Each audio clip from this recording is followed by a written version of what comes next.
Walmart pays its suppliers 90 days late on purpose. Last fiscal year, Walmart pulled in $611 billion in revenue.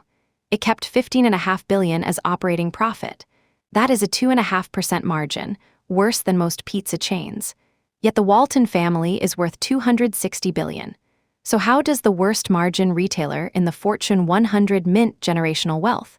The selling stuff part is not where the money is. There's a financial trick hiding inside the balance sheet, and it's worth more than the entire profit of running the stores. Walmart has 10,500 stores, 240 million weekly customers, about 100,000 suppliers in the supply chain. Customers pay Walmart the moment they swipe a card. Money lands in Walmart's bank within 48 hours. But Walmart pays its suppliers on net 60, net 75, sometimes net 90 terms. That timing gap, fast cash in, slow cash out, is the whole game. It creates a permanent pool of money called negative working capital. The income statement looks anemic. The balance sheet is the actual business. Open Walmart's fiscal 2024 numbers: $611 billion in net sales, $15.5 billion in operating income, a 2.5% margin. By textbook standards, that is a business in distress. But look one line lower. Cash from operations, $36.5 billion, $21 billion more than the net income. Where does that gap come from? Working capital. Specifically, the float between accounts payable and accounts receivable. On any given day, Walmart owes suppliers roughly $56 billion. Customers owe Walmart only about $8 billion. The difference, roughly $48 billion, is sitting in Walmart's bank accounts. Walmart has already collected it. Walmart hasn't paid it out yet. Economically, the suppliers have extended Walmart a $48 billion interest-free loan. They didn't sign a loan agreement. They just agreed to net 90 terms. At today's 5% Treasury yield, that float alone earns roughly $2.5 billion a year in pure interest income, sitting in money market accounts doing nothing harder than existing. But the interest is the small win.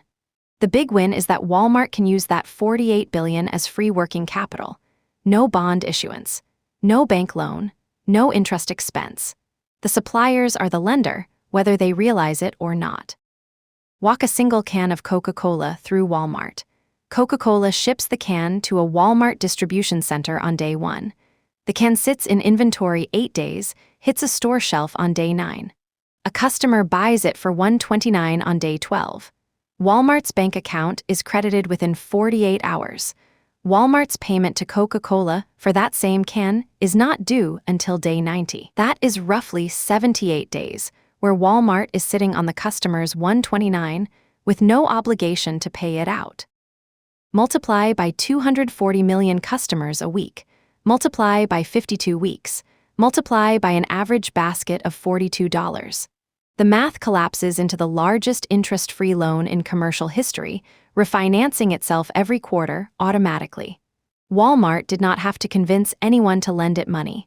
The supply chain did the lending by accepting the terms.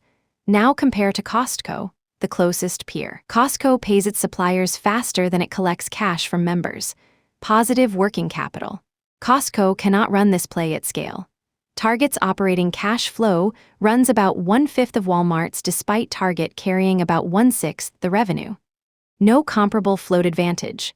Walmart's mechanism is structural. It requires the supplier pressure leverage that only the largest retailer on earth can hold. Here's the cleanest evidence that the float, not the stores, is the actual business.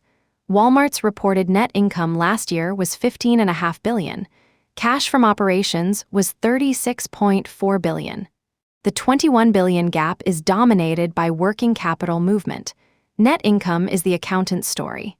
Cash flow is what hits the bank account. Walmart's bank account fills up roughly 2.5 times faster than its income statement says it should, every single year for decades. Now watch what Walmart has done with that surplus position. Walmart Marketplace Capital. Walmart now offers cash advances to its third-party sellers, secured against future Walmart sales. Walmart functioning as the private bank to its own ecosystem. The suppliers fund Walmart's float. Walmart relends a slice back to those same suppliers at a markup.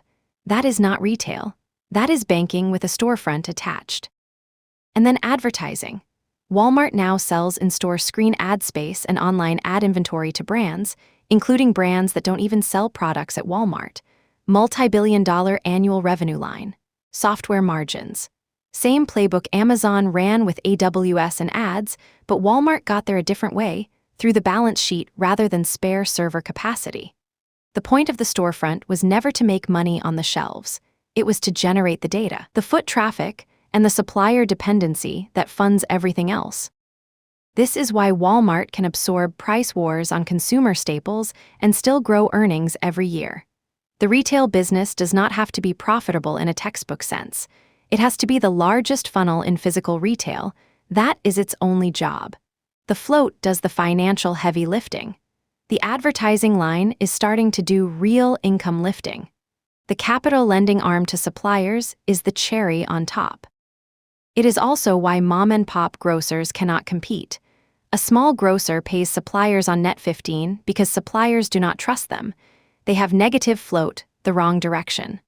Walmart has positive float at industrial scale. The supplier terms are the moat, not the prices, not the locations, not the logistics. The terms. And this is what Sam Walton wrote in his 1992 memoir Made in America. Quote, "We made the suppliers our partners by paying them later than anyone else and squeezing them harder than anyone else. They hated us at first. Then they realized they had no choice.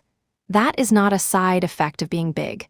That is the deliberate, documented, founding strategy of the company."